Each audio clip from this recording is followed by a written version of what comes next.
Bien, ahora hablaremos sobre Spinoza o Spinoza y el derecho como expresión de la razón pura, según pues Carl Friedrich. Spinoza había insinuado la teoría del inconsciente, incluso antes que Freud. Era un judío que fue repudiado por la sinagoga e incluso por su familia. Había tomado influencia de Descartes y pensaba que la Biblia, las Escrituras, no eran inspiradas por Dios. Por eso fue excomulgado por heterodoxo. Escribió entre varias obras su fundamental Ética, el gran libro, en donde, según Ostergaarder, quería mostrar cómo la vida del hombre está condicionada por las leyes de la naturaleza. Y es por ello que debemos liberarnos de nuestros sentimientos y afectos para así encontrar la paz y hallar la felicidad. Esta terrible o humana concepción de liberarnos de nuestros sentimientos parece coincidir de alguna manera con la concepción de Diógenes, que predicaba el desdén al dolor. El hombre no debería preocuparse por el dolor, al parecer decía Diógenes. Spinoza, al proponer que nos liberemos de sentimientos y afectos, provoca una pregunta. ¿Qué nos queda entonces? A lo cual responde, Dios. Spinoza pensaba que Dios o las leyes de la naturaleza son la causa interna de todo lo que ocurre. Todo puede o no puede ser de acuerdo a su naturaleza. Los límites de lo posible o lo imposible lo establece la naturaleza. Podemos hacer tal o cual cosa, pero solo si tenemos la facultad para ello. O sea, todo ocurre necesariamente. ¿Qué pretende Spinoza? ¿Qué propone para conducirnos por la vida? Él dice que los seres humanos deberíamos tener mucho cuidado y no dejarnos llevar por las emociones, que no decidimos, sino que la naturaleza permite. Parece explicarnos que cada quien vive según su propia naturaleza. El hombre vive según las leyes de la naturaleza y su naturaleza es ser sociable, formar grupos, etc. Según esto, tomando como referencia esto, ¿cuál sería su concepción del derecho de Spinoza? Spinoza se preocupa mucho por la tolerancia religiosa y la libertad de expresión, por la libertad. Cito, se nos puede inhibir nuestra evolución y nuestro crecimiento personal, por ejemplo, mediante la determinada condición política. De esta manera, una fuerza exterior nos puede poder oponer impedimentos. Solo vivimos como seres libres cuando podemos desarrollar libremente nuestras posibilidades inherentes, pero estamos tan determinados por disposiciones internas y condiciones externas. Cierro cita. Para Spinoza, todo es naturaleza y el hombre es simple modificación de Dios. Pero además, lo que acontece al hombre, sus pasiones, son de orden natural. Es decir, que las pasiones, lo que acontece al hombre, son fenómenos que solo siguen el curso necesario de la naturaleza. En cuanto a la libertad, Spinoza propone una peculiar concepción de aquella. La libertad estaría ligada al conocimiento, que sería la condición de aquella, es decir, de la libertad. Este conocimiento de su condición natural de ser lo hace entender su determinación a hacer lo que la naturaleza le ha dispuesto. La coacción desaparecería y la razón sería libertad. Y como todo lo determina Dios, obedecerlo sería libertad. Diría Julián Marías, escribe, cito, para Spinoza, se dice libre la cosa que existe por la sola necesidad de su naturaleza y se determina a obrar por sí solo. es una idea de la libertad dentro de la cual solo Dios es libre. Spinoza es determinista. No se puede considerar al hombre como un imperio dentro de otro imperio. El hombre, pues, no es libre ni el mundo tiene una finalidad. Todo es necesario y está determinado causalmente. El hombre es esclavo porque se cree libre y se ve arrastrado por la necesidad. No cabe más que un modo de libertad, el conocimiento. Cuando el hombre sabe lo que es, sabe que no es libre y no se siente obligado o coaccionado, sino determinado según su esencia. Y por esto, la razón es libertad. El ser del hombre consiste en no ser libre y en saberlo, en vivir en la naturaleza, en Dios. Aquí resuena el principio estoico: obedecer a Dios es libertad. Cierro cita. Spinoza además pensaba que nosotros no decidimos todo lo que ocurre con nuestro cuerpo, que es un modo de atributo de la extensión. Tampoco elegimos lo que pensamos, con lo cual pretende decirnos que hasta nuestros propios pensamientos están determinados por lo externo, por el lugar de nuestra ubicación. Somos occidentales, entonces tenemos pensamiento y tradición occidental, determinado geográfica y mentalmente. Por otro lado, ¿cómo conseguir la armonía, la felicidad? Spinoza responde que librándonos de las pasiones, la ambición y el deseo, no aferrarse a las emociones y pasiones, diría Spinoza.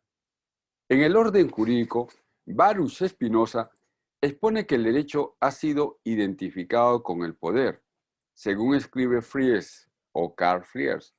La posición de Spinoza se confrontó con la de la razón. Su posición es tajantemente contradictoria con toda proposición de la ley racional. Explicaba que el derecho natural de los hombres era determinado por la avaricia y el poder, no por la razón justa. Cito: Baruch Spinoza, quien identificó al derecho con el poder, formuló su posición en tajante antítesis con toda ley racional, afirmando que el derecho natural de cada hombre no se determina por la razón justa, sino por la avaricia y el poder.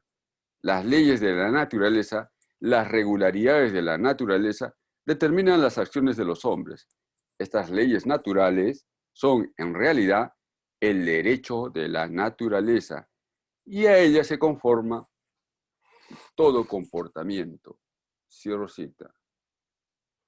Spinoza tenía pues la convicción que las reglas del derecho solo se pueden derivar de la naturaleza del hombre.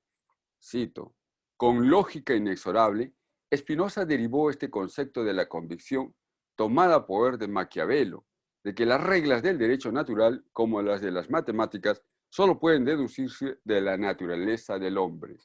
Tal como este es en realidad, todo lo demás es pura utopía. La virtud de la regla es su seguridad, es decir, su éxito. Cierro cita. Además, Spinoza considera que el Estado y el derecho se originan en la concentración del poder derivadas de los individuos, pues cada uno tiene tanto derecho cuanto poder posee. Nada hay que deba sorprendernos, pues la naturaleza no está limitada por leyes humanas, sino por otras leyes que son infinitas y que ordenan la naturaleza toda, de la cual el hombre no es sino una pequeña parte. Spinoza cree que la naturaleza toda y sus poderes tienen carácter divino. Al ser considerado por este pensador Spinoza el hombre como ser meramente natural y una vez fundado, según este criterio, el Estado soberano, hay quien lo dirija o rija, un poder o derecho limitado, y puede por lo tanto romper incluso cualquier tratado basado en su poderío y en la responsabilidad que tiene de la seguridad del Estado. Cito: una vez fundado este Estado soberano, quien lo rija tendrá el derecho ilimitado que resulta de ese poder también sin límites. En efecto, no solo tiene el derecho, sino aún el deber de romper los tratados, puesto que es el responsable de la seguridad del Estado. Cierro cita. Hablando ahora del panteísmo de Spinoza, este consistía en la afirmación de que no hay ninguna realidad trascendente y de que todo cuanto hay es inmanente, es decir, unido por naturaleza inherente, propia, y no como resultado de una acción exterior a ellos. El panteísmo tiende a sostener que el principio del mundo no es una persona, sino algo de naturaleza impersonal. El panteísmo de Spinoza fue duramente criticado por sus contemporáneos. A tal grado se dice que no ejerció influencia mayor en el ordenamiento jurídico. Cito, el panteísmo de Spinoza fue rechazado con tal violencia por sus contemporáneos que su doctrina del derecho natural, basada tan escandalosamente en el poder, no ejerció influencia alguna concreta sobre el desarrollo jurídico. Cierro cita. En resumen, Spinoza sostiene que la idea de que existe una sola sustancia en el mundo, del cual se deriva todo lo demás, esta sustancia vendría a ser Dios o la naturaleza. En la sociedad concebida así, el ciudadano está bajo el imperio y derecho del Estado. Los hombres no poseen, por lo tanto, derechos propios.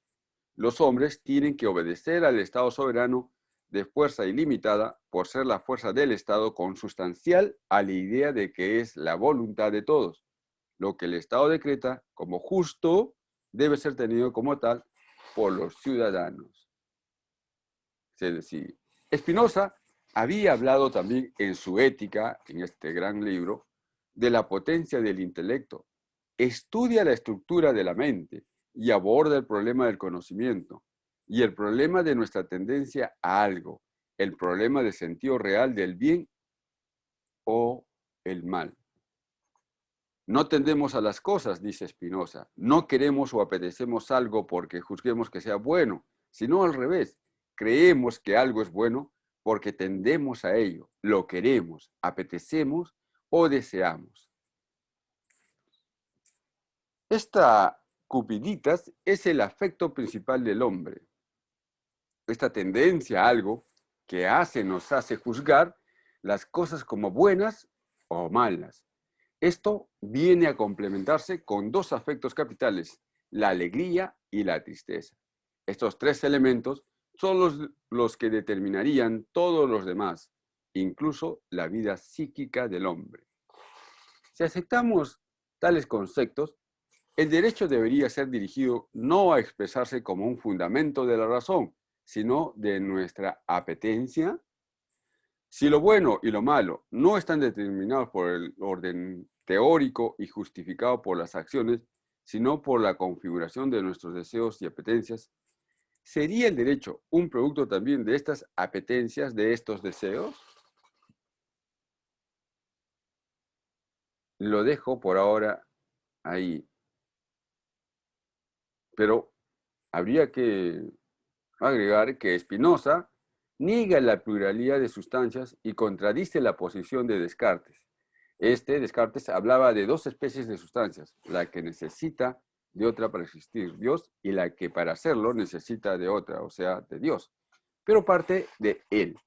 Spinoza niega la pluralidad de sustancias. Dios es la sustancia que consta de infinitos atributos y entonces no puede darse ni concebirse ninguna sustancia fuera de Dios, dice Spinoza. El sistema de Spinoza es pues panteísta. Todo es naturaleza. El hombre es un modo de la sustancia, una modificación de Dios en dos atributos de extensión y pensamiento. Tiene cuerpo y alma. Eso, claro, está en un diccionario de la literatura universal, entre otros. Lo dejamos ahí por el momento para continuar en otra oportunidad.